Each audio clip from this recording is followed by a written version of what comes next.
Ngayong araw, after namin magsimba, bumili kami ng pampano at ng lulutuin kong gulay na ipapartner dito. Naku, sobrang sarap ng ulam. A dinner life as a young married couple living in Pampanga. Hey guys, it's Mrs. Castro back again with another mini vlog.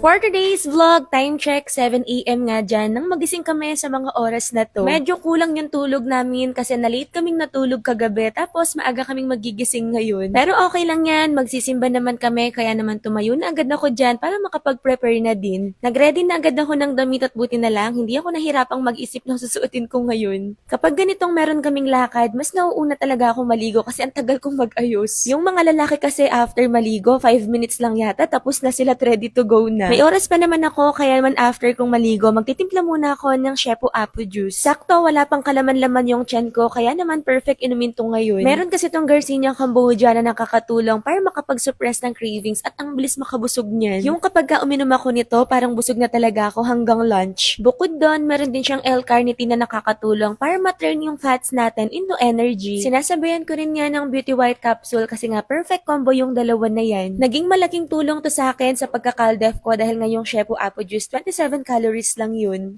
Anyway, pagtapos nga ng lahat ng ginagawa namin, lumabas na kami para makapunta na sa simbahan. Fast forward, mga bandang 9 AM pass naman, natapos na rin naman yung mass. Kaya naman, umuwi muna kami kasi nga after nito, meron pa kaming pupuntahan saglit. Malapit lang naman yung church dito sa bahay namin, kaya mga ilang minutes lang, nakauwi na din kami. At pagpasok namin sa bahay, umupo muna ako at kumain ng pillows kasi namiss ko na yung lasa nito. Si Mr. Castro naman, nag-change outfit muna dahil nga meron kaming pupuntahan. Hindi na ako nakapag-video doon pero after naman nun ay umuwi na rin naman din kami. At ngayong lunch magluluto nga ako ng pampano at saka ng gulay na pechay. Pangalawang beses ko palang makakatikim nito guys. Alam nyo ba, sobrang sarap na sarap ako dyan. Yun nga lang, pirito lang yung alam kong lutuin dyan as of now. Kayo anong luto ang ginagawa nyo dyan? Sobrang sarap nun guys, napakamalinamnam niya. Tapos wala siyang masyadong suksok. Tinik pala, sorry na. Sa Kapampangan kasi tawag namin sa tinik suksok na sana'y natuloy ako. Si Mr. Castro yung magpipirito ng mga pampano. Ako naman magluluto nitong ni-request niyang gulay. Gustong gusto niya nga tong pechay na ginigisa ko lang tapos nilalagyan ko ng kamatis at saka itlog. Kung hindi niyo pa na-try ito, itry niyo na. Para siyang sarsyado pero gulay yung ilalagay mo. Kapag nga ganyan yung ulam namin, napapalakas talaga yung kain namin tapos sabayan mo pa nung pampano. At masarap dyan, half cook lang para medyo malutong kapag kinagat mo. At finally, naluto na nga lahat. Tara sabayan niyo na kami at kumain na tayo ng lunch. Kayo anong ulam niyo ngayon? Kaya every lunch time talaga ako nag-upload ng vlog para kapag ka nagla-lunch kayo, meron kayong bagong pinapanood. O siya, ayun lang muna guys for today's vlog. Kakain muna kami at kumain na din kayo. Thank you for watching this vlog and see you on my next one. Sana nag-enjoy kayo. Bye!